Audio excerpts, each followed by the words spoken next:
Thank you. So wonderful to welcome you all. Good afternoon. It's such a pleasure to welcome everyone to this, our third public lecture in the STIAS series for this year and for this semester. My name is Christoph Poe. I'm the Senior Program Manager at STIAS. It's my honor to open proceedings today. I'm doing so on behalf of the STIAS Director, Edward Chirumira, who's abroad this week, but he sends his very warm regards, especially to Wamuwi and everyone else. It's a pleasure also to welcome those who joined online to listen to our speaker today. So it's become customary to invite a Stellenbosch University member of faculty to introduce the STIAS public lecture speakers. And in this case, we're very happy that Professor Tina Steiner has agreed to do so. Tina is professor in the English department of Stellenbosch University, which she currently also chairs, so this makes her Wamuwi's HOD at the same time. She's the author of 2 monographs, Translated People, Translated Texts, Language and Migration in Contemporary African Literature, which appeared with Routledge in 2009, and Convivial Worlds, Writing Relation from Africa, also with Routledge in 2021.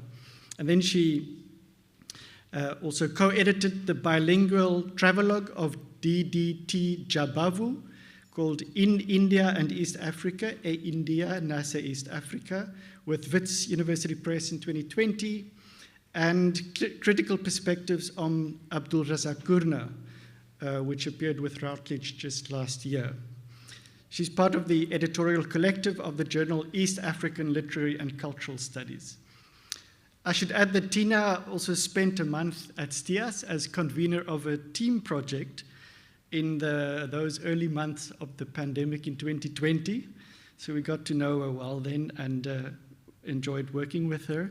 And following that, last but certainly not least, she's also recently agreed to co-organize a Nobel Symposium in Literature, which we expect will take place next year, October. So Tina, very much looking forward to working with you and the rest on that over the next year and a half as well. And thank you very much for introducing our speaker today.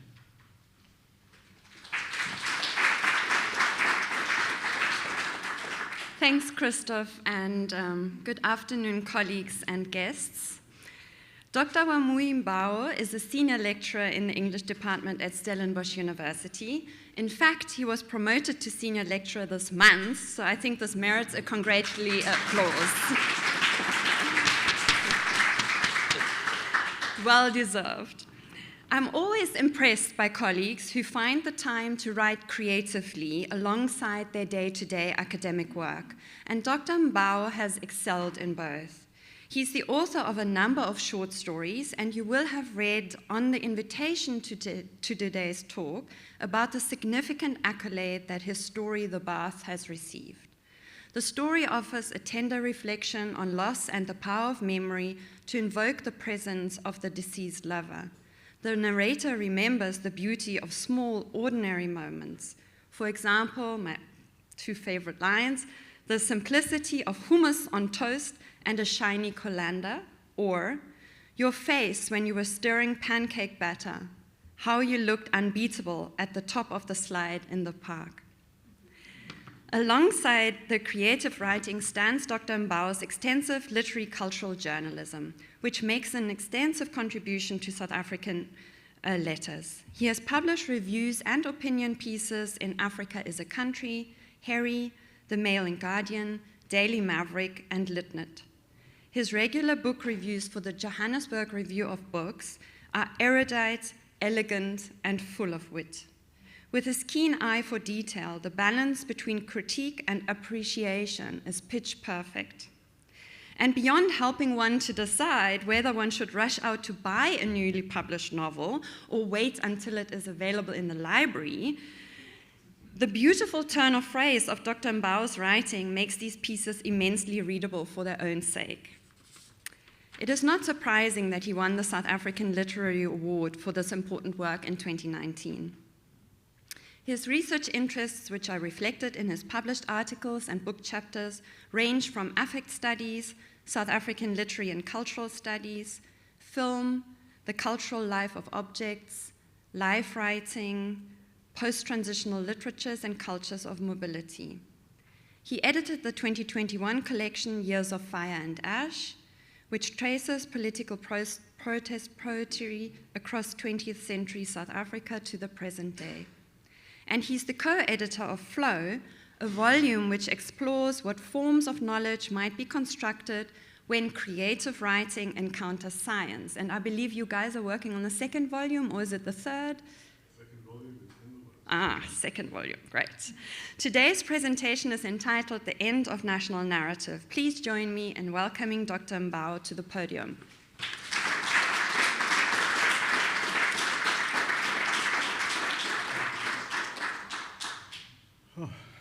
Thank you very much, Tina. Gosh, I feel like we should all just go home after that and not ruin the very good impression that's been created of me. Good afternoon. Sorry, how are all of you? Great. I think that by way of starting, I'm going to begin with my disclaimers. I'm going to say that I have a couple of things that I need to disclaim about just before we get started. It's always useful to begin with those so that people aren't too disappointed by the end. So I'm not going to be forecasting what is going to happen here or anywhere else in this time that we optimistically call the future in the next while. This paper is not about the 2024 elections. I'll give you time to leave if you can still beat the traffic. It is not about the fate of the ANC. It is not about white flight. It is not about whether Mandela was a sellout or whether the DA will ever lead this country, hopefully not. It is not about white genocide or the concerns of those who imagine it to be a real thing. So, with those out of the way, I'm going to begin by telling you a story about myself. This paper is effectively about stories in the way that they work in our world, and I'm going to interrupt myself periodically to tell you a story, because effectively that is what I do, and I'm going to lean into that very much for this public lecture. So first of all, obviously, I must offer thanks to STIAS for the opportunity. It has been wonderful to work and do research in this space. It is very convivial for all of these great and wonderful things, and of course extend my thanks in that regard to Christophe and Nell Marie and Edward, who's not here, for everything they've done to make the space a really, really gratifying encounter with knowledge. It's also lovely to see all of my colleagues from the English department. Thank you so much for sparing the time. I hope it will be worthwhile. And thank you to my fellows from STIAS for being here again. Thank you.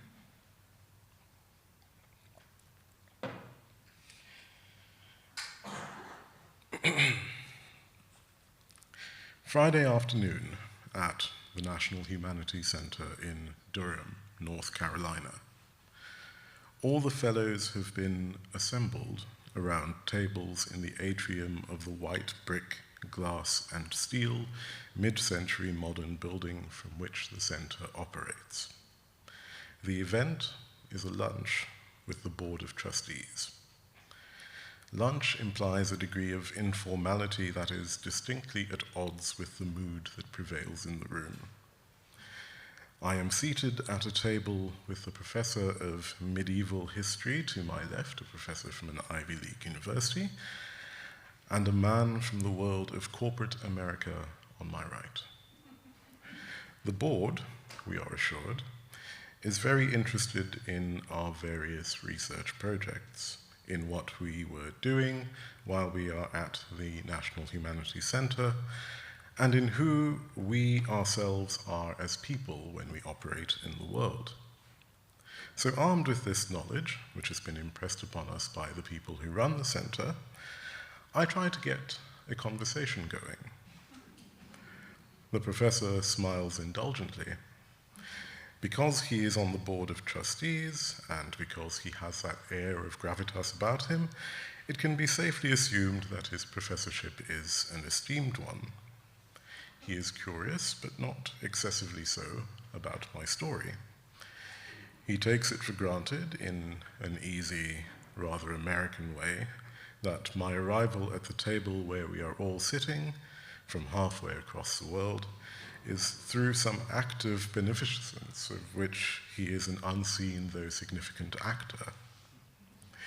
In this view, he is united with the corporate man, who addresses a few remarks that superficially seem to be questions, but are actually statements. In my direction, I answer what I can. My answers do not seem to be the right ones. I'm not sure what questions I can ask that would not make me sound like a complete idiot, and so the conversation kind of starts and stutters over the course of an hour, a very long and torturous hour. Eventually it grinds to a halt. Something has jammed. Some incongruence has manifested. It takes a while to get things unstuck. Over a prawn salad that seems designed to resist dignified eating, we pass over the twinkling lights of free education, the perils of the young generation, and I'm not sure where I am positioned in relation to this by the two men with whom I am in conversation, who are both the same age or older than my father, and how legitimate President Kennedy's dad was as a political figure, before we land with a bump on the grounds of the American war in Vietnam. The professor and the corporate man exchange moderately anecdotal reminiscences about the draft, about LBJ, and about the long aftermath of this war. I know and thus am able to participate in some of the salient details about this version of a national narrative that is being enacted before me because I have read Born on the 4th of July. I read it as an undergraduate and I absorbed some things from there. And I know one or two sketchy details that pass at an anecdotal level that I have taken from the work of Allen Ginsberg. It doesn't seem appropriate in the context to mention my sources to the two men. Instead, I ask them about the draft lottery, about American working class culture, and a few other things. My questions become prompts for them to talk about how they relate to the national narrative as it has changed over time. And after a couple of helpful prods from my side, they begin to enjoy the experience of temporal intimacy that has been created by swapping stories. They switch anecdotes and they share jokey reminiscences. It seems to have been commonly agreed that there is too little of sustainable interest to be drawn from me.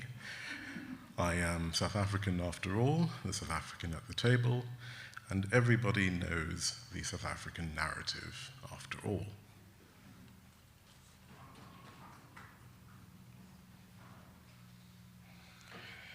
So, hello.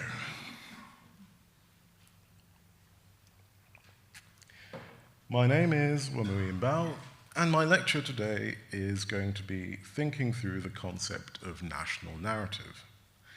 In my professional career, like many of us in this room, I think for a living. I teach English literature, which is the shape that my thinking fits into within the university structure. I also do a host of other things, as Tina very much more eloquently than I could have done surmised. I review newly published books, both fiction and non-fiction, for a respected national literary publication, the Johannesburg Review of Books. And in this same capacity, I appear at book festivals or on the radio occasionally, or in newspapers and newsprint, to practice a very managerial relation to literature, surveying books and making them sensible for people who haven't read them. What links each of these things that I do is that they are about figuring out how and why we tell stories. So, for example, teaching English literature is effectively standing in front of a group of people who aren't sure why they're there. This experience seems very similar. And sharing an experience of literature with them. In my classes, I talk to students about what stories mean, how they shape our world. Or I tell them about how stories function and how we can make better ones in terms of our own experiences and the experiences of other people in the world around us. So, in declaring my interests here before I proceed, I will also say that I have an attachment to rendering things intelligible via aphoristic scholarship. This is by way of saying that I'm going to resort to story very often in its various digressive forms as a way to add windows and skylights to this lecture that I'm building. Most of these stories that I'm going to be sharing are in some way or other about the way national narratives proliferate or become disconnected, or they are about how people situate themselves in relation to what, following Lauren Berlant, I'm calling the intimate public sphere. So sometimes I'll be quite direct in my storytelling, and more often than not, I'll probably be a little bit oblique. But in essence, I'm going to place things in proximity to each other and allow you to figure out your own relation to them, which I think is an easier and also a more gratifying way of doing knowledge, certainly for me. And this is also by way of explaining the slides, which are going to be coursing around in front of you. So, a note on material before I carry on. I'm going to point out here that I'm deliberately moving between South Africa and the USA in my narrativizing. I don't want to be unfair to either story, but I also think it's generative to think about the points of kindredness in the historical narratives that structure these two countries, both as colonial projects and also as psychosocial spaces with intractable or unwieldy histories of violence which give substance to their national myth-making projects. So I'm interested in narratives that tell and retell the national story. When I talk about narrative, I don't mean it in the sense that it is popularly deployed by the range of actors squabbling for supremacy in the attention economy. I'm talking about the intentional ways a story might be deployed with heroes and villains and various settings and zones of action. So earlier this week, we had an incredibly interesting discussion on, amongst other things, chaos theory by Prof. Paul Waffer, and it set me thinking about our relation to disorder and our need to navigate it in a social sense. If, as Joan Didion put it, we live entirely by the imposition of a narrative line upon the disparate images we encounter in the world, then my question is, what happens to that narrative line when the picture becomes fuzzy? Very often, we structure ourselves by referring to a particular kind of story.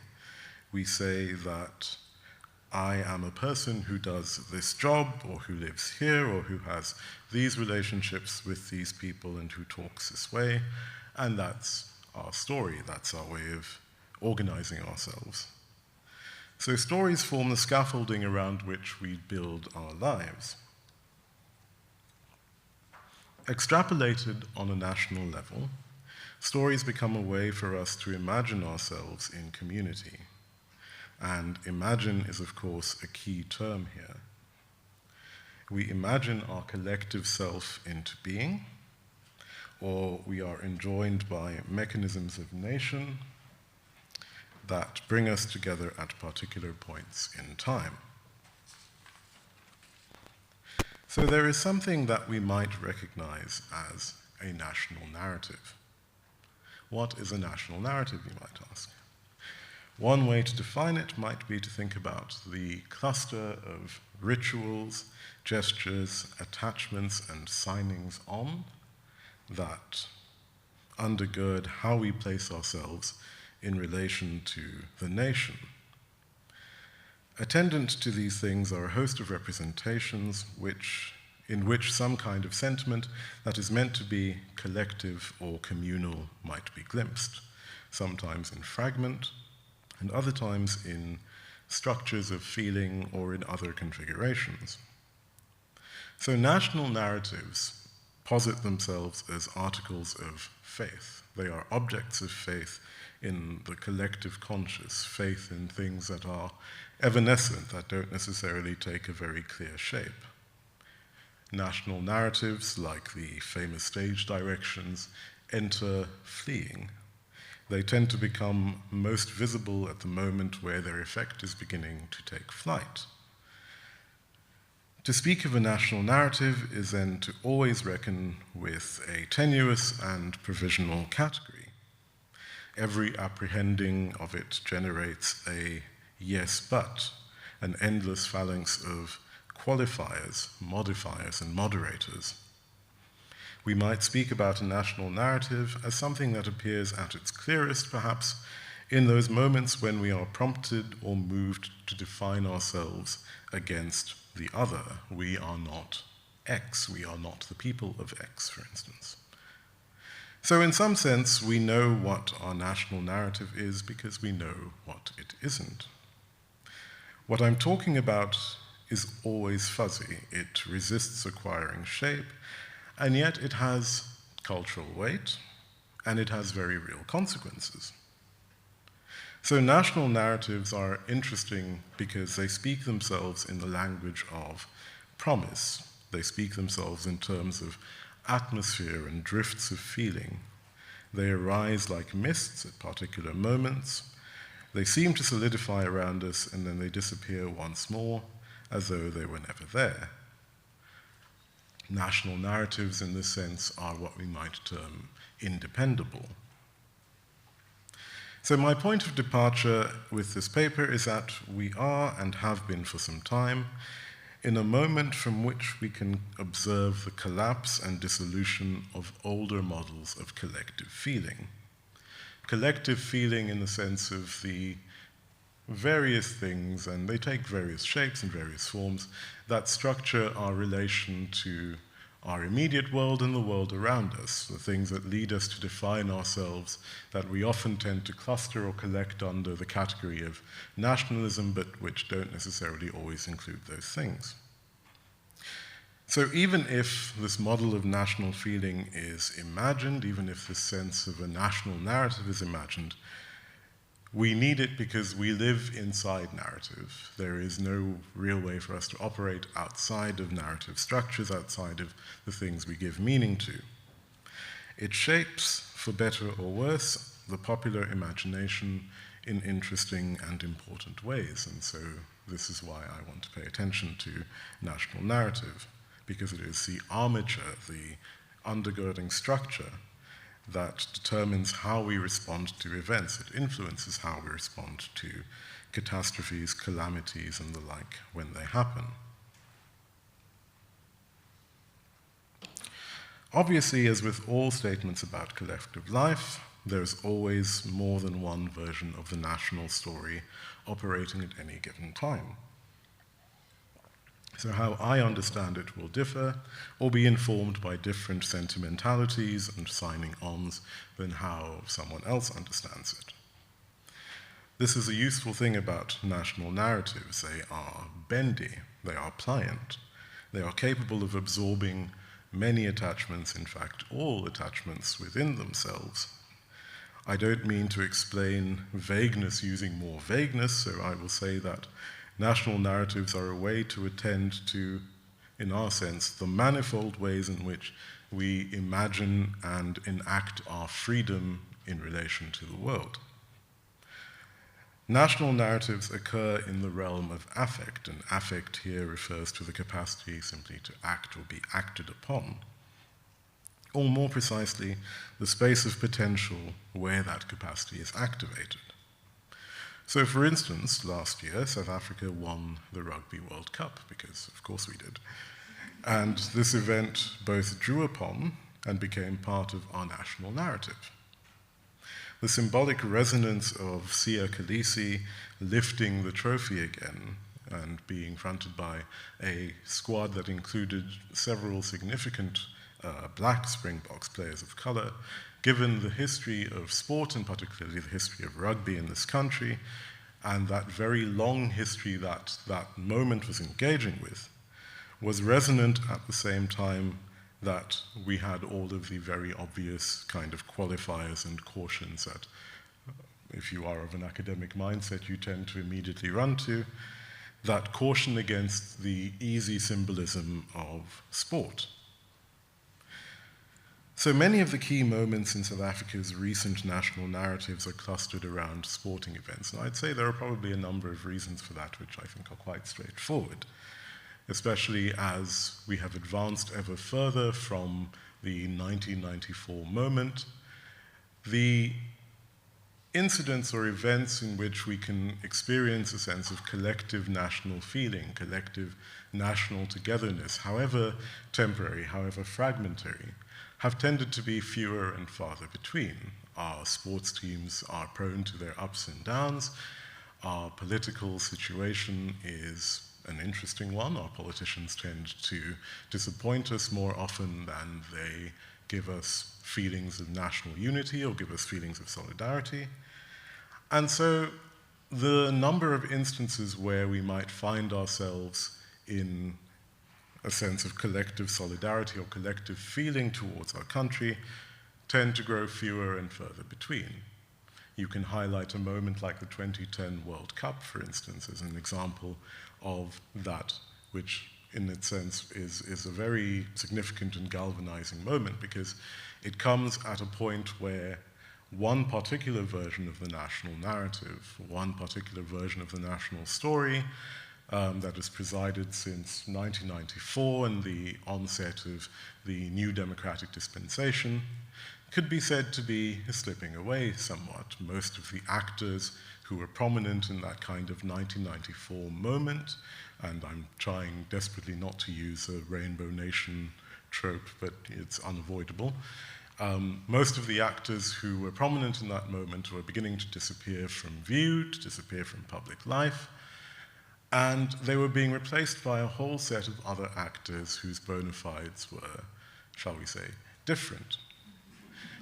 And in the context of that, and in the context of the kind of sense of precarity that occasioned, the sense of worry or concern that things were perhaps not turning out in the way that we might have wanted it to, the 2010 World Cup, the hosting of that moment, even though South Africa as a football team did not really, cover ourselves in glory, was a moment for us to gather around some kind of sense of nostalgia, some kind of sense of solidarity around, the idea that we could, again, unite and come together and host these things.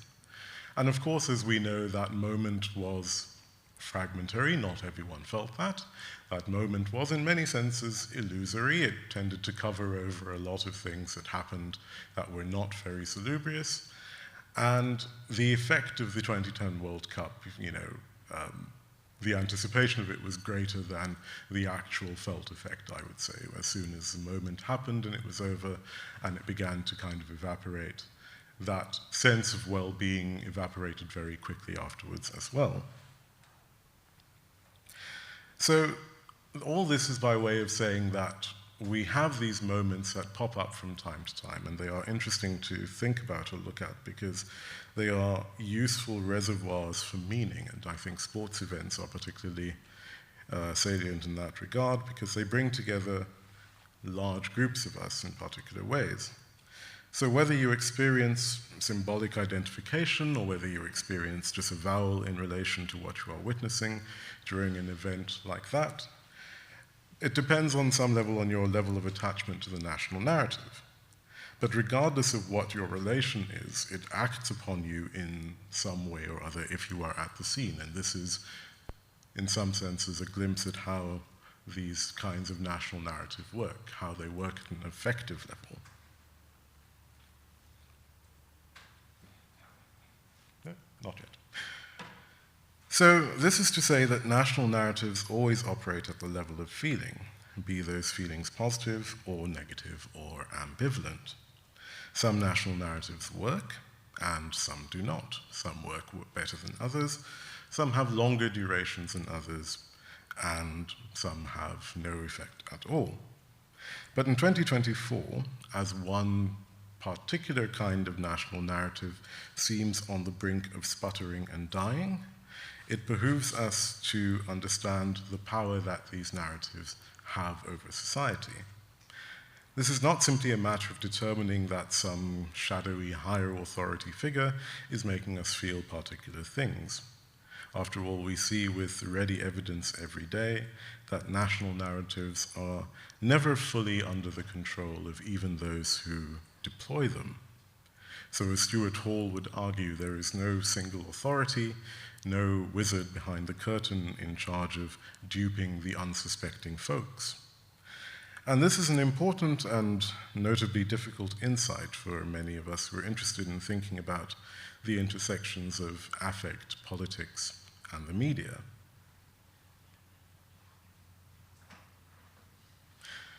So, I found this a rather interesting moment, and this is again to signal the intervention of story time. It happened to crop up as I was preparing this talk, and it proved to be very, very useful for my purposes. Thank you, democratic annoyance. So, the official opposition party of South Africa, as part of its electoral publicity campaign, decided that it would be a good idea to construct a visual illustration of South Africa's flag burning as a model for how to tell a story about the current state of the nation. This has merits as well as some drawbacks. The merits were that it captured people's attention, it got the attention of the nation. The drawback is that people weren't necessarily sure that it was a story they wanted to hear. National flags are symbolic shorthand, and people don't always like it when you burn something that they have an attachment to, especially if that attachment is symbolic. And even if that burning is only in theory, the point still holds. So, of course, it was a digital representation, it wasn't an actual flag, blah, blah, blah. Now, South Africa does not have a law regarding flag desecration, to the best of my knowledge, and it hasn't since 1994. What it does have are laws enshrining freedom of political expression. And these laws were very much the aegis under which the Democratic Alliance, for all their loathsome tendencies, were operating within when they put out this advert. What is interesting here is perhaps that so many people in the public eye and the intimate public space were ready to assume that there must be something illegal perhaps, or if certainly not illegal, then deeply wrong, deeply troubling, about burning, even digitally, the national flag. Flags are a visual rallying point. They are the exclamation mark in the national narrative. And a text that demonstrates this very well, as Laurie Anderson pointed out 20 or 30 years, actually longer than that, is the Star-Spangled Banner. So I'm placing these texts in proximity to each other to suggest a kind of relationship of symbolism. The Star-Spangled Banner is a very interesting national anthem. It's an interesting national anthem because it is, of course, amongst other things, notoriously difficult to sing, which is why it's one of the few national anthems where, rather than raising every voice to triumphant heaven, you all get behind someone who hopefully can steer you through all of those arpeggios. And what's also interesting about this as a national anthem, as a symbol, is that it is a symbol that is already fragmentary. It's presented to you as a complete thing, and yet it is only the first part of a 4-stanza song. And more than that, what I find interesting is that it is simply a bunch of questions. Can you see our flag? We saw it yesterday during that battle, and I could see it last night, thanks to all the whiz-bangs and explosions. Now that it's morning, is the flag still there? That's essentially what that anthem is. But it's a very interesting kind of symbol. It operates as a very interesting symbol because it brings people together. It allows them to cluster around a certain thing that they can accord a particular kind of reverence to. And even if the actual thing itself, if analyzed or read in a very literal way, seems quite simple, quite simplistic, there is always something more that happens there. There is always something that is transformed when you take that symbol and you place it in the intimate public sphere.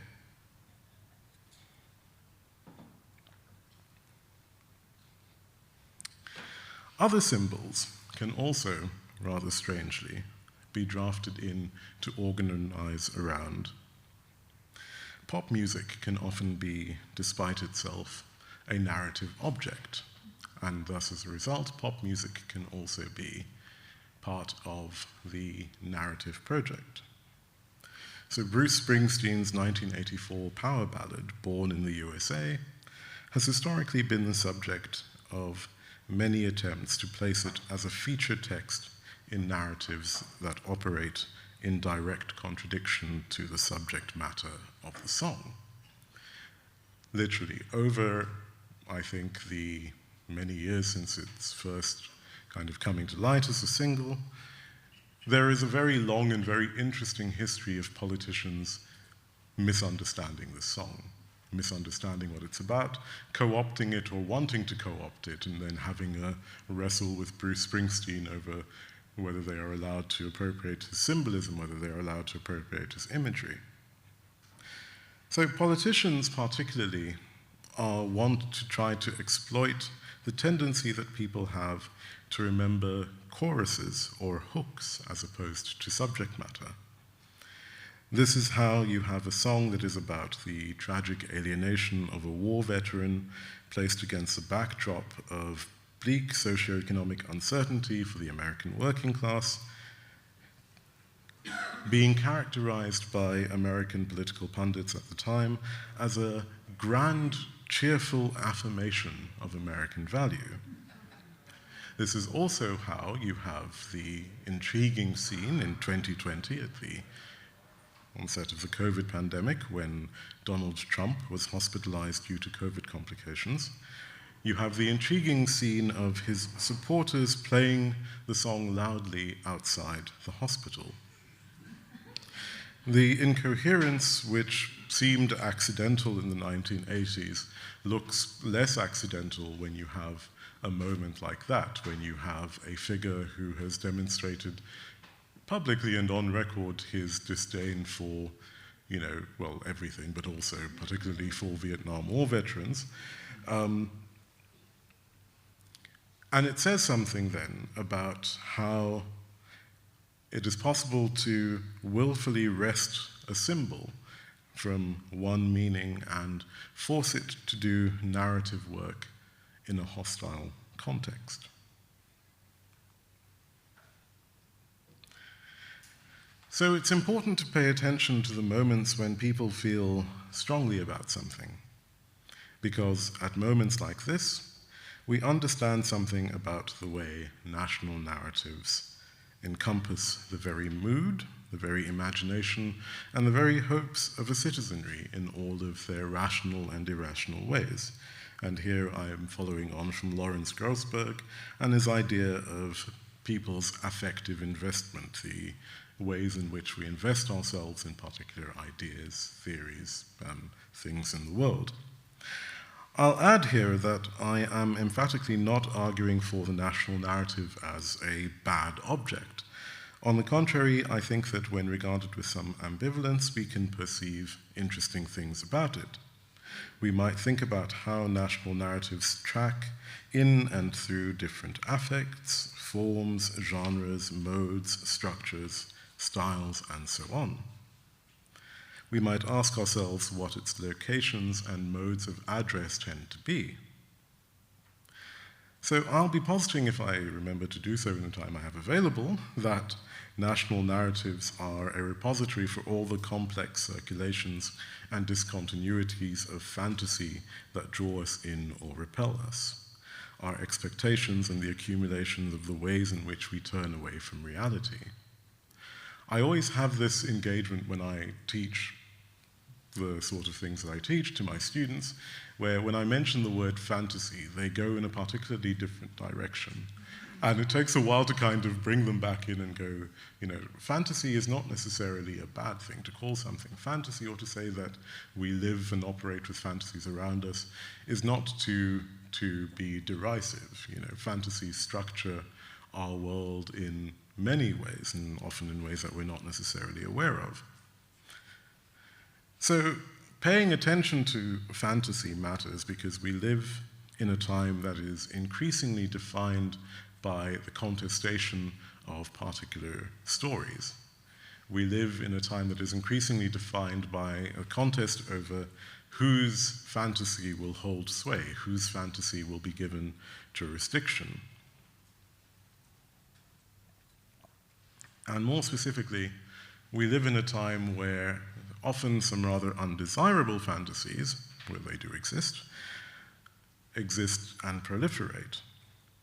By this I mean we exist in an era where the systems that disseminate our stories, that give life to our fantasies, tend to give equal audibility and credibility to all narratives, and in some cases an unbalanced degree of credibility and audibility to certain fantasies, certain organizations of living in the world. So one of my favorite essayists, whose name, of course, escapes me exactly at the moment where I needed to remember it, speaks about the imbalances that accrue regarding who gets listened to and who gets believed. That is, someone, anyone? I can't remember. Damn it. So narratives have a great deal of power in our society, despite the fact that they are these evanescent things. And when you have bad narratives floating about in the world, they have the power to re-script our reality according to people's real or unjustified fears. We can see the repercussions of this in every facet of our political and social lives. So, for instance, if you look back a few years to the fees must fall moment, and also to the other centers of decolonization, which occurred during the same sort of time period. All of these might be passed as battles to expand, in our case, our particular national narrative in ways that allowed it to make sense to other younger selves. The resistance that we saw to this in many centers of society was a resistance to people arriving on the scene with meanings that some of us found different, radically different to our own, sometimes threatening to our own meanings. So if we look at something like Fees Must Fall, or at other examples of loud civic discontent, it is often seductive to document how we are persuaded or manipulated to think or vote in various ways by particular organizations, authorities, institutions, and corporations. It is seductive to try and imagine that when we encounter a moment like that that is disruptive, that it is an instance of some or other actor dropping something into our midst. And now, of course, I've lost my place. Very often, when we watch people kind of presenting narratives that we disagree with, when we watch people presenting narratives that seem at odds with how we register things, how we track things in society, we tend to immediately go to assuming that something is off or something is wrong. We tend to go to assuming that people drawn in by the lure of expedient or populist sentiment, or people who act or enlist themselves in causes that are that actively work against collective flourishing, are doing things that are kind of counter to how we would want the world to work. My own relation to the way that these narratives kind of speak themselves in society is, as I said before, ambivalent. I think that in any society, obviously, you are going to get a proliferation of different narratives. You're going to get a proliferation of different ways of seeing things.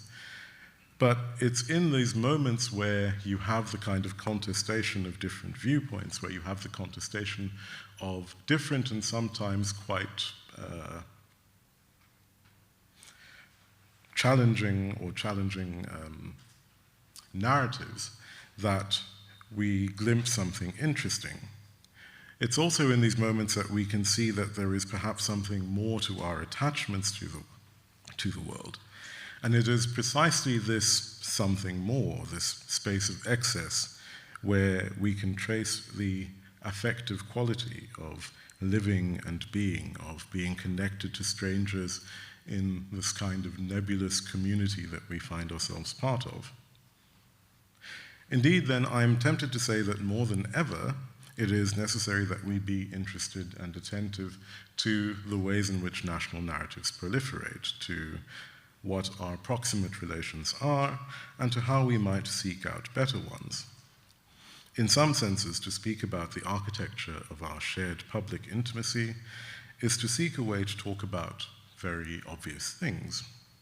But I'm precisely interested in following around the things that we assume to be obvious, that we assume to be ordinary. I'm interested in the work that that assumption does when you assume that something is kind of a given. The smoothing work, to borrow a term from Deleuze and Guattari, that is done when we assume that something about our belonging, something that we engage with on a day-to-day basis, is a truth that is self-evident. So in this sense, I'm working through how we understand national narrative as fantasy.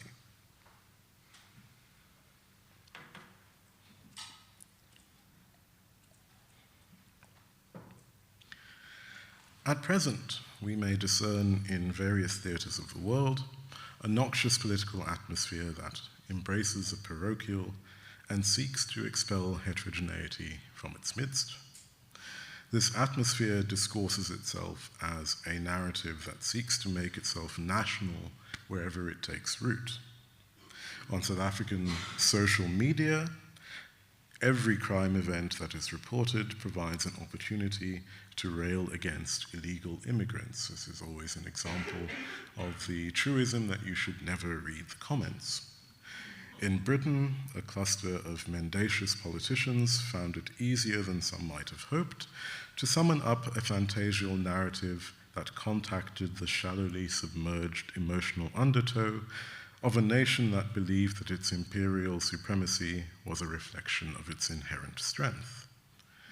On these specious grounds, the democracy of the UK voted itself out of the EU. In various centres of Europe, right-wing movements have mobilized at sites of impasse.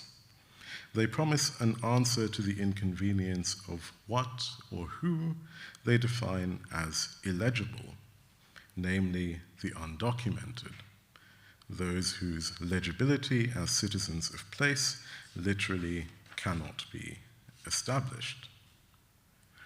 And it seems that if we look at some of the strange forms that these narratives have taken, the proliferation of these counter-narratives and counter-fantasies in the current domain, it would seem that xenophobia is a reliable vote winner. It appeals to the convictions of those who feel increasingly that they are being left out of the national narrative, or that the narrative has left them and their interests behind. These souls are easily drawn into the hatefully manufactured narratives of crisis espoused by those actors who actually have something to gain, and that something is usually political power. The xenophobe is an easy target because he is incurious about the stranger in the village. The xenophobe is enjoined to maintain this incuriosity at all costs because the stranger threatens to disrupt the narrativized fantasy of a homogeneous world. So we can track, if we so choose, the rise in these scenes of intractability, of which right-wing populism and belligerent racism are both genres amongst many, across the last decade. But to do this is to impose an artificial timeline on things which have a much, much longer duration behind them.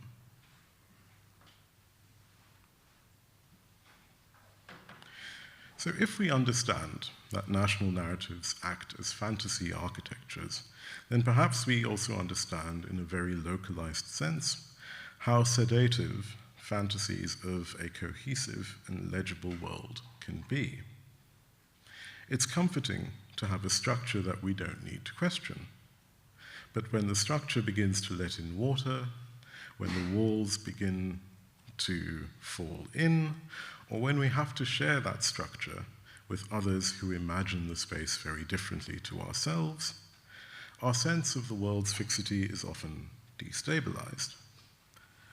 Thus, we probably become most aware of how national narratives operate when they come unstuck, like a rug that no longer stays where you want it, and thus becomes an impediment or even a danger underfoot. For many South Africans, especially those, well, perhaps especially those born after 1994, our preeminent national narrative, the national narrative that was established at the turn of democracy, can seem embarrassing these days.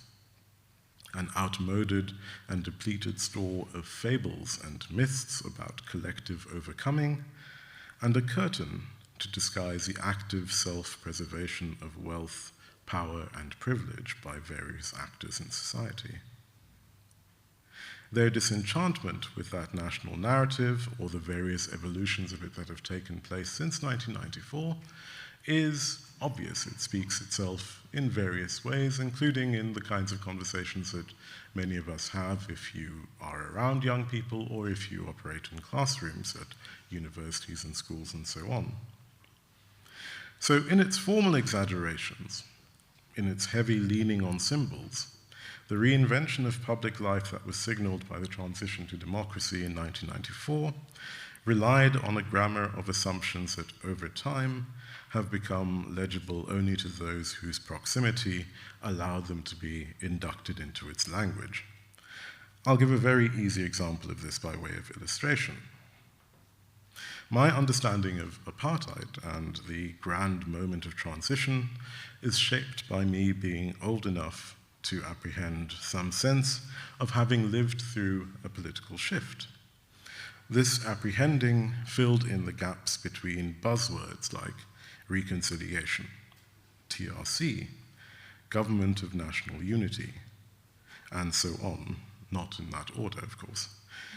It also gave meaning to concepts like CODESA, like AWB, right wing, Bantustan, puppet state, boycott, amongst others. Because much of my formal education in reading for meaning occurred while the country was organizing itself in relation to these concepts, I was equipped with the means to understand the vocabulary and discourse that dominated public life during this time period.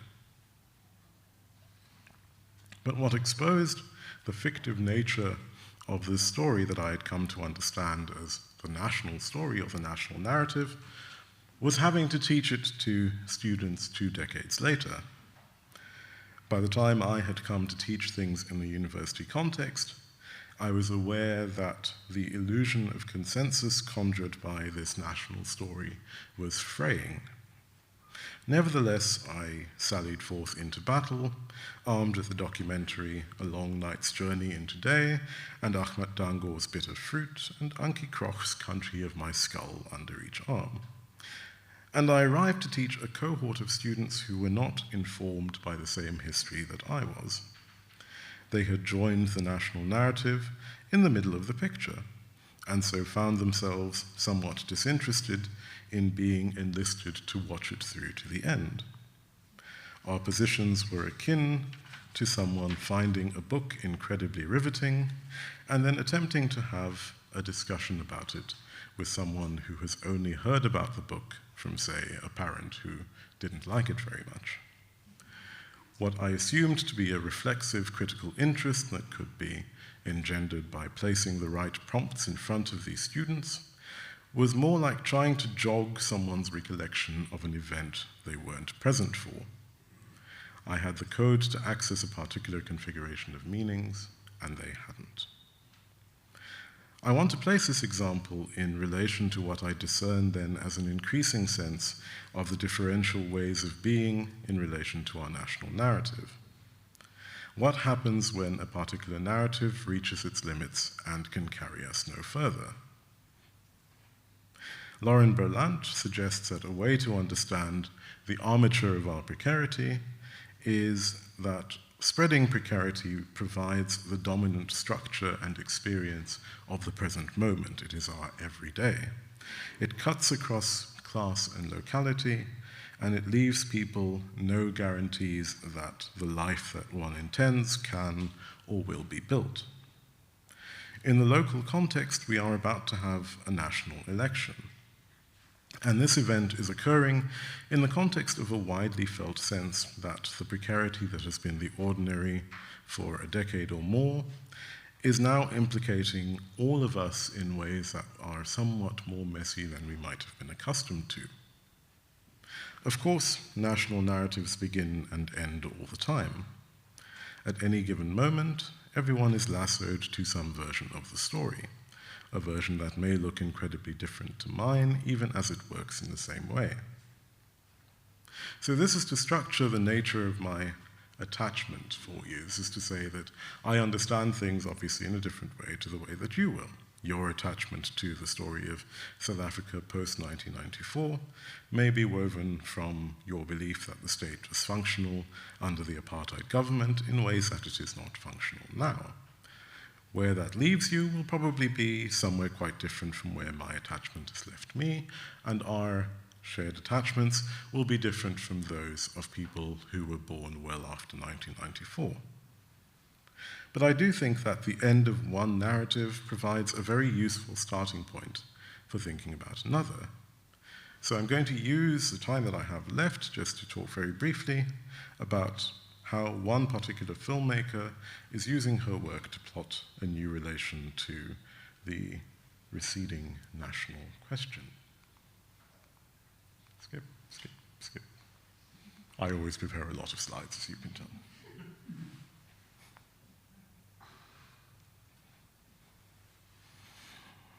And now I can't find, oh, there we go.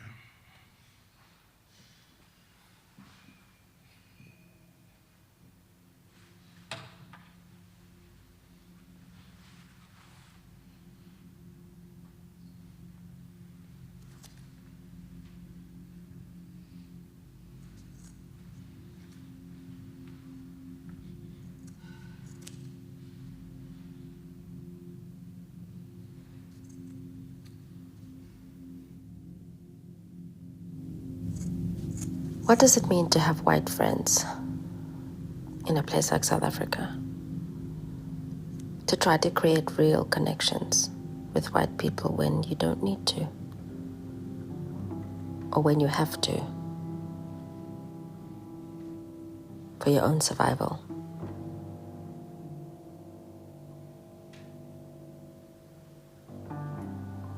How do you trust? What do you trust? Are these even the right questions?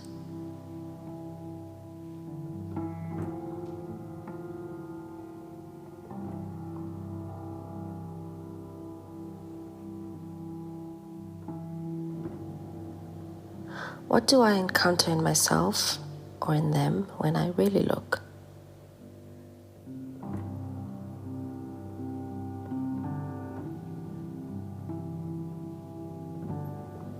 do I have to put down or pick up to make the connection possible? How do I work through the desire to resist intimacy between me as the Black person and them?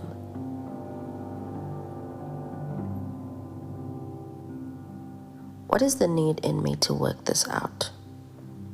To constantly think about race and intimacy and friendship and love, and to refer to the memories, both mine and ours.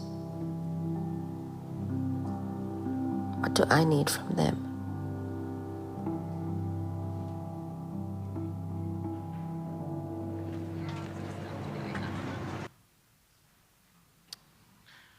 So, Melissa Tando is a documentary that was produced by the South African filmmaker Melissa Tando Bongela, and it's a complex and provocative thinking through of what it means to be a South African, in particular a Black South African, and more particularly a Black South African woman in relation to the question of national narrative.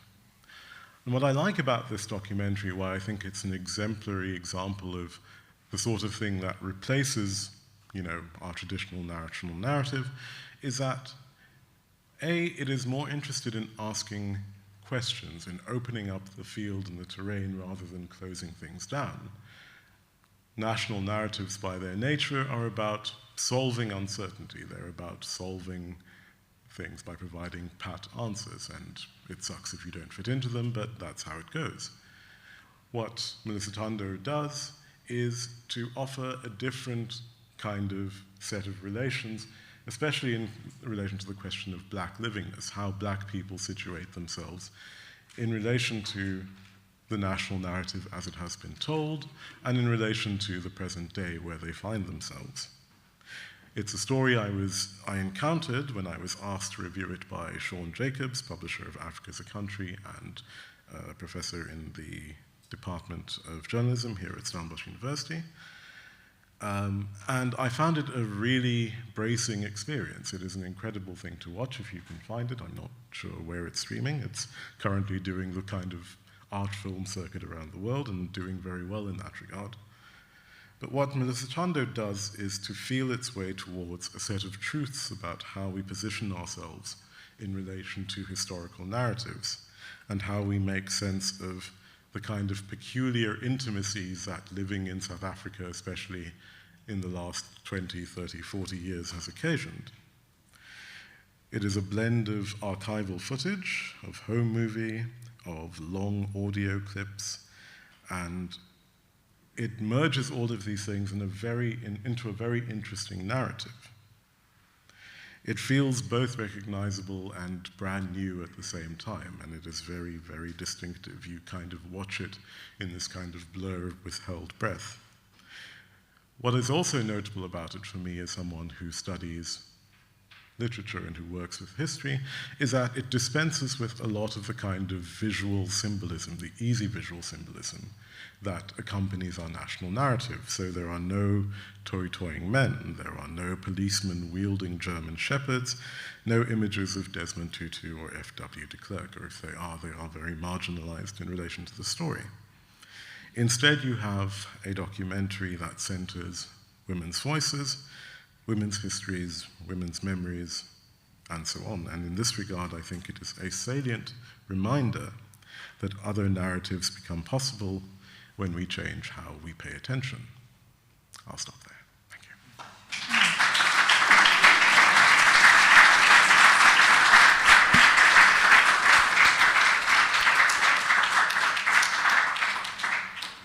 Wamuwi, thank you for, I guess, expressing in words, attempting to express in words feelings that we all wish to be able to express. And with that, we've got ample time for some conversation, so let's take questions. Thank you. I'll start with Pilar and then Hans.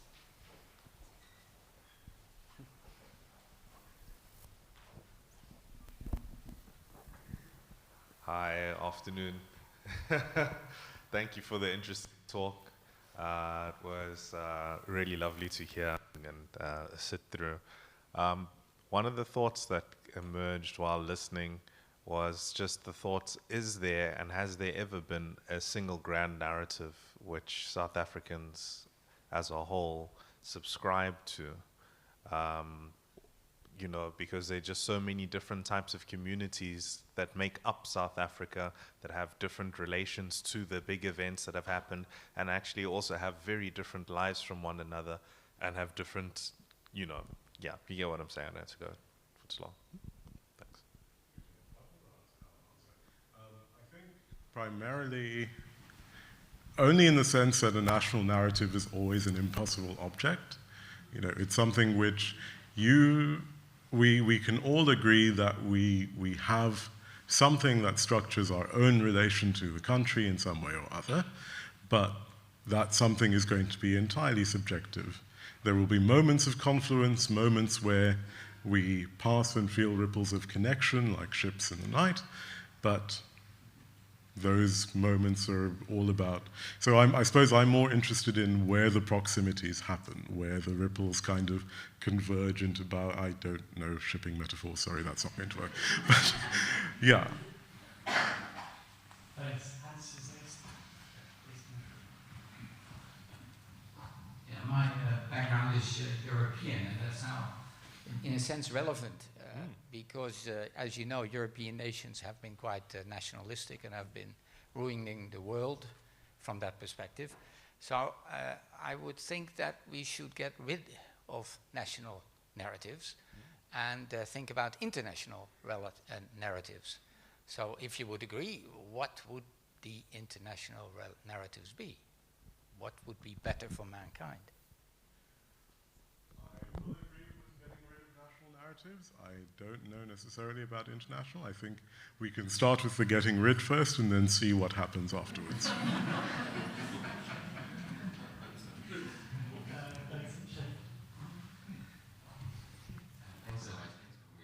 Fascinating talk on narrative and affect. I was wondering about this question of contestation. You know, so you set up this whole thing about contestations, and in these contestations we see these intimate attachments. And then the intimate attachments are there, and at certain points in your, you know, and I'm wondering, this intimate attachment seems to be, I mean, you mentioned it, right? It's not about the narrative, it's about a certain life, it's about it's about the work, right? It's about how one is embodied in the space. So the question, I guess, is like, you know, if we think about the national narrative as always about a way of life, right? About the pre-90s, you're talking about the 80s, about infrastructural life, about, you know, so to link in a way to pillars, you know, is this just actually a series of fantastical, you know, is it just narrativization, or is it that they are also intimate attachments, but are they also intimate amnesias, linked to infrastructural difference, linked to, you know, yeah. Can we actually, in a post-colonial context, you know, can we speak about the narrative without the material reality, and which is constantly running up, and how does that feature in this, this fracturing? Sorry. I can only respond very poorly. I think definitely that our intimate attachments tend to structure how we respond to, you know, the narratives that we build. They tend to structure the narratives that we build. So I'm thinking about it from the perspective of someone who works with words and trying to find what are the words that describe this thing that happens in sort of registers of feeling. You know, you might not necessarily have the words for why you have a sense of nostalgia towards a particular time, even though you know that time to be bad, but nevertheless, that thing has a hold on you. And often we resort to narrative to try to describe that. We resort to narrative objects to try to give them meaning, you know, and I find the interaction of those things to be quite interesting. But your question actually does put me in a, yeah, I think there was more I could have said about, especially the kind of the intimate public, the notion of the intimate public, because Berlant uses that to think about basically broadly what I've been speaking about in a way which I think is quite helpful. Thanks. Person in the striped shirt. Hi, thanks for the fantastic lecture. A person in South Africa wrote a book, A Dream Deferred. Now, going back to your very interesting topic, I like the way you don't constrain it. It's illusory, it's a fantasy, it's a dream, it's everything that we can't actually put our hands on. Much as we'd like to, and much as the politicians hijack this for their own gain. I disagree with the one gentleman. He says we shouldn't have a national narrative. A national narrative for me is a psychological crutch or tool to help people go forward and achieve their dream through struggle, humor, whichever way they can. So I think it's indispensable. And we shouldn't try to, as you say, trap it in the confines of a certain parameter, this party or that party. So just like to find out, how do you feel about that? I think that I'll answer your question obliquely, but you could have an entire other paper about the, I think, very particular South African phenomenon of understanding collectively that things are shit, but knowing that, you know, the fact that you understand it collectively makes it easier to deal with. The moments where, you know, and I think we see that glimpsed at different times, you know, our responses to load shedding, our responses to water crises and things of that nature. I don't think anyone downplays that feeling of like, oh, you know, this is a bad thing that is probably only going to get worse. But the fact that we resort to something in which we can find a sense of solidarity, something in which we can find some sense of collectiveness, however partial or however fragmentary that is I think, important. It's helpful for us carrying on. Thank you. Thanks. We had Christian, then the person in the white jersey, and then Sanjay. Yes, thank you very much. I'm also struggling between the to and fro of the collective singular and the plural. You switched in your talk very often. And my question is whether there's any nation you know of which is not in the situation of end of national narrative. Whether this is completely normal or completely is the state we are in, that national narratives, as they are constructed, do not function anymore, have an end, a dead end, and have to be invented anew. And so wasn't your talk the beginning of a national narrative? Yes.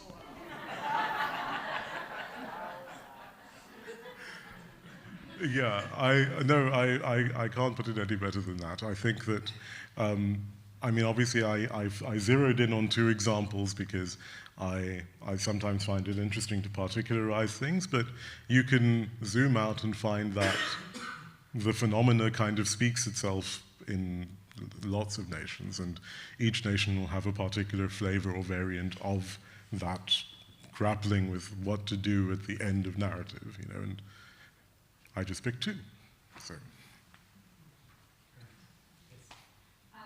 Thank you so much for the really interesting talk. My question kind of relates to the first question and kind of the last question, but about the impact of social media on a national narrative, and how, of course, everybody has their own particular story and particular fantasy, and it can be radically different within different communities in the same country or around the world. But we're seeing this phenomenon of these types of narratives becoming amplified, and there's a lot of tension that seems to be rising in a lot of countries around the world, particularly in the US, but also South Africa, very stratified societies. So I just wanted your thoughts on the role the social media has on the national narrative. I think that, again, definitely your salient word is the amplification. Social media, obviously, we can't demonize it and think about like a time before, because it's irretrievable now. But I definitely think that you can see in very tangible ways the way in which particular actors in society are using or driving particular discourses using social media, which engenders certain effects. It gives one the impression that, for instance, a problem might be more widespread than it is. So, for instance, if we look at migration crises, inverted commas, and if we localize it particularly to the South African context, as of a couple of years ago, I think, I was reading an article about it this morning, the instance of undocumented people, people who are illegal immigrants in South Africa, is something which dominates a lot of national discourses in very toxic ways. But the actual number of people who you might count population-wise is, I think, under 4% at this point in time. And then if you look at something like that and you go, okay, so that's telling one story, but if I go and look on Twitter, it's telling a very different kind of story. It's telling a narrative that says blah, blah, blah, blah, blah. Then we can definitely see that social media is driving a particular kind of story creation. And that means that it's essential that we kind of pay attention to how stories are shaped and not just go like, that is the story as it is. Thank you for such a lyrical and reflective talk. I wanted to ask a question about a word you didn't use, which was myth, because it seemed like a lot of your talk, which focused on the concept of narratives, was just contrast between the myths we tell ourselves, national myths, and the hard realities of our life. And that can be for every country, and some more than others. And if that's the case, scholars of nationalism often quote Ernest Renan says, forgetting your history or getting your history wrong is part of being a nation, and that's part of the myth-making. And I guess the question I had was, since I've come here since in March, one thing that really strikes me, which is very similar about South Africa and the United States, the two countries you've mentioned in the talk, is this,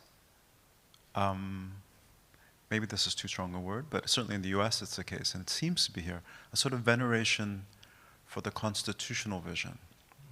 And so the question becomes, and I hear it on the radio and I see it in the papers, especially as the election's about to approach, what's the relationship in your mind between national myths and constitutional visions? Because a constitutional vision has the idea that we haven't realized that world, but it's something we should aspire towards. Even in the United States, I remember when Obama was the president, he would often quote from that constitution, an ever more perfect union. And it's very striking because if it's already perfect, it can't be ever more perfect. But that's the point. It's that, that normative vision is always just over the horizon. So what's the relationship in South Africa, to ground it, between how you understand the constitutional vision of this, what's widely described as a transformative constitution, and then what you've diagnosed, which is the ways in which the national myth, a certain national myth, an interpretation of what happened 30 years ago,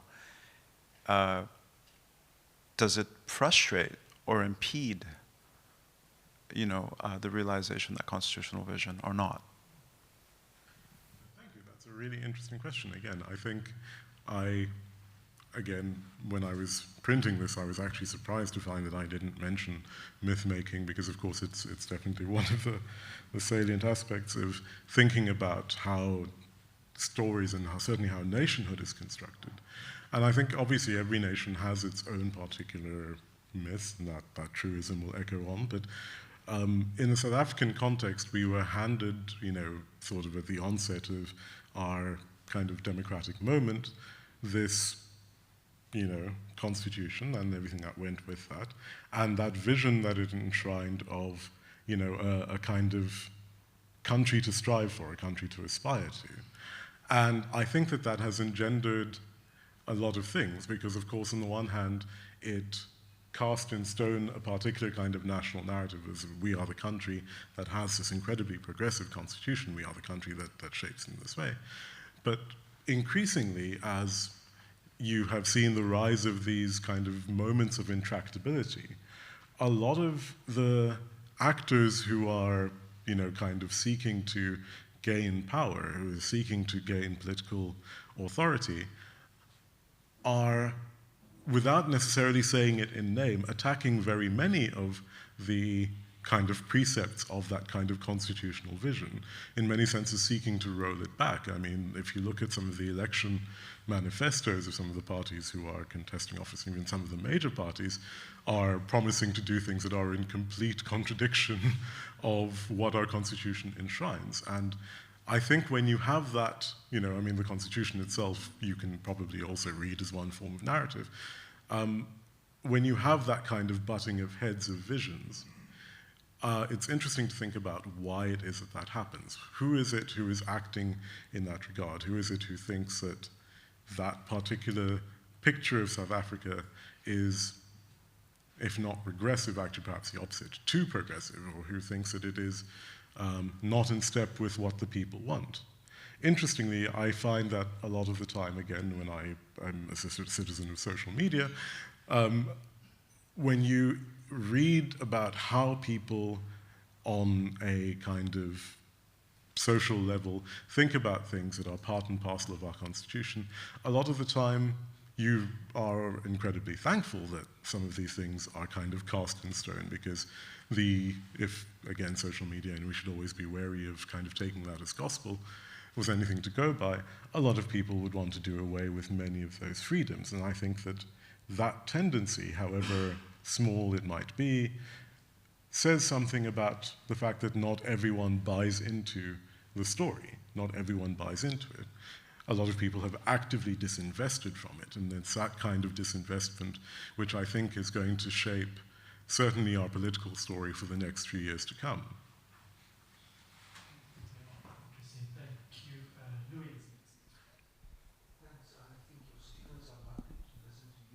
Classes, I must admit.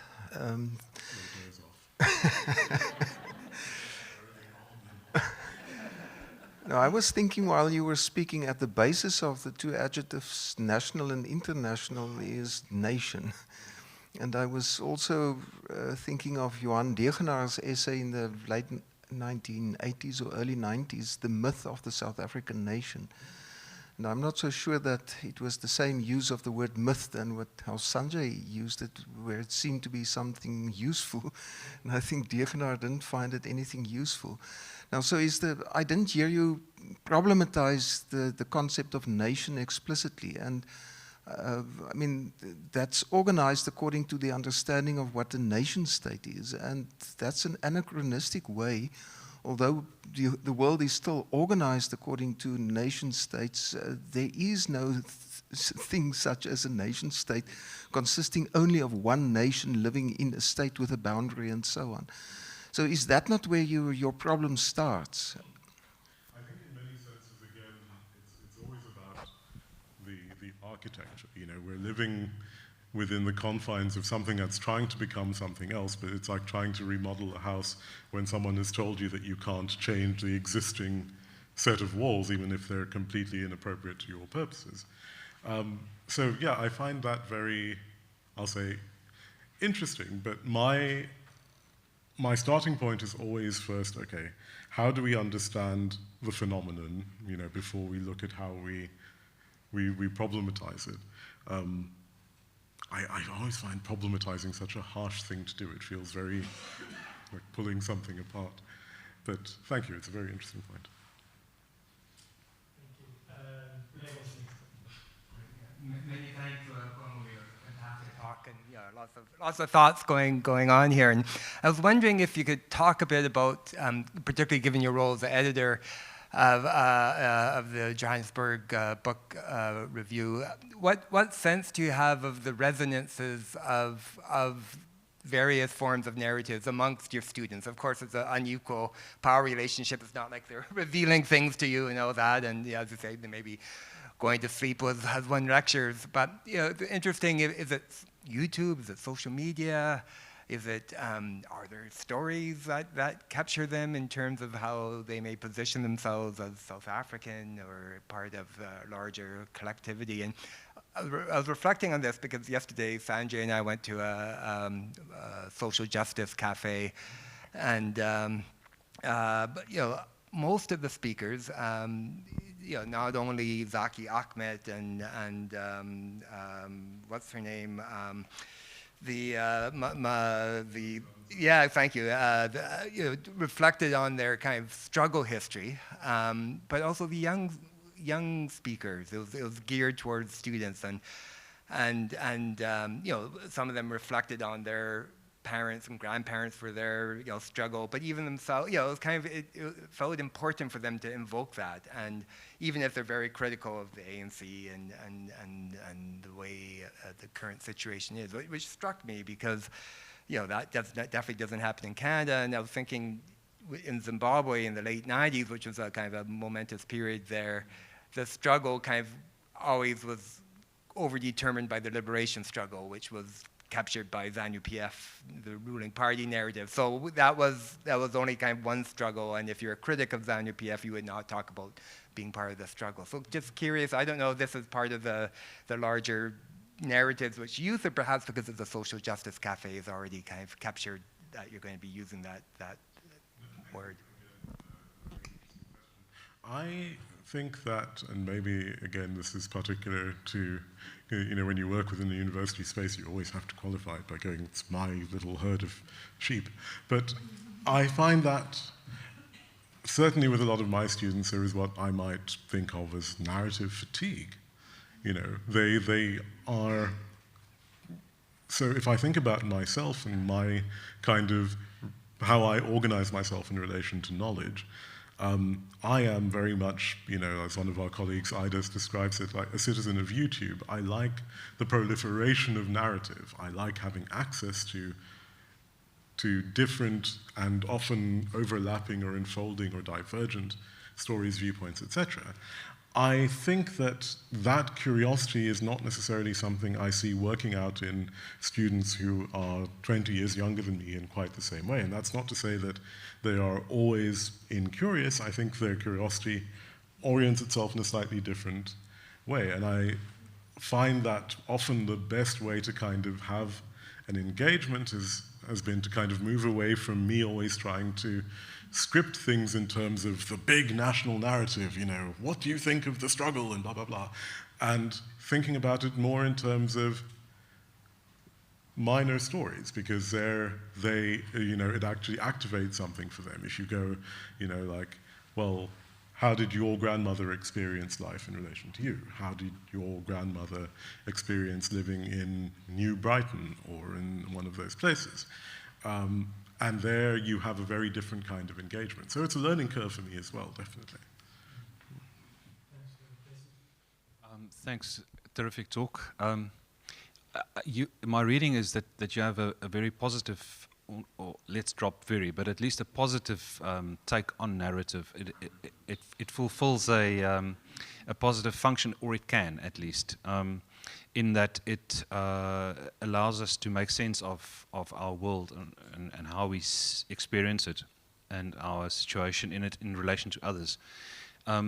What would you, if so, what would you say are essential constituents of a healthy environment for a narrative to exist and fulfill that function? On the one hand, there's what was mentioned in relation to the Constitution, the rights, for instance, freedom of speech, I would say is essential. But what about the other side, the responsibility side? The responsibility to listen, to be open to different stories, and to change your own story accordingly. Yeah, I think that's it on the head. You know, the fact you have to have an environment where people understand that stories are developed in kind, stories are developed in close community. And in that sense, I think that's where I definitely see the potential of some forms of narrative generation when it comes to thinking about how we engage our sense of being in proximity to each other. You know, and that does mean not just activating our ability to speak and to tell our own stories, but also activating our ability to understand even the stories of people that are radically different from us, and by radically I'm kind of limiting everything from very divergently to off-puttingly, you know, that even someone whose actions or whose narrative might seem to not even be within the same kind of realm or sphere of experience as yours might have some intersections, or even if they don't have intersections, might be worth understanding. And of course, again, I suppose the puzzle is how you extend that beyond our kind of micro-communities within university spaces where it's easy to almost artificially generate environments for that kind of thing happening. But within the wider realm, I'm not so sure. Thanks. We have time for one more. Here with the black t-shirt. No pressure being the last question. Wamuwi, thank you so much. Thank you so much for such an enlightening and thought-provoking talk. I sort of want to piggyback on the last two questions and think through the potential of narrative. We've spoken about multivocal, almost fugal, you've just described, contestations of national narrative and various more intimate national narratives, personal narratives connected to the national. And I wonder about the potential of narrative and storytelling for constructing reality. Is that a step too far? I would hope not, otherwise I'm out of a job. Me too.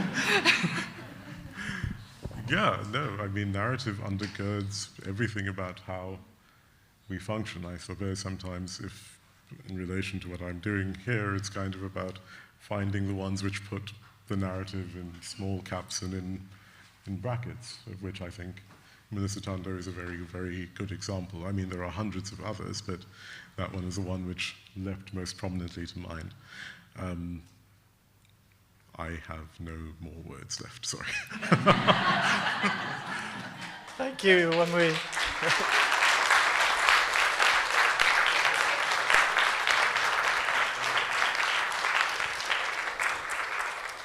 Thank you. I don't have any more words either. The audience said it, so with that, thank you again. We have a lovely reception waiting for us outside. Thank you.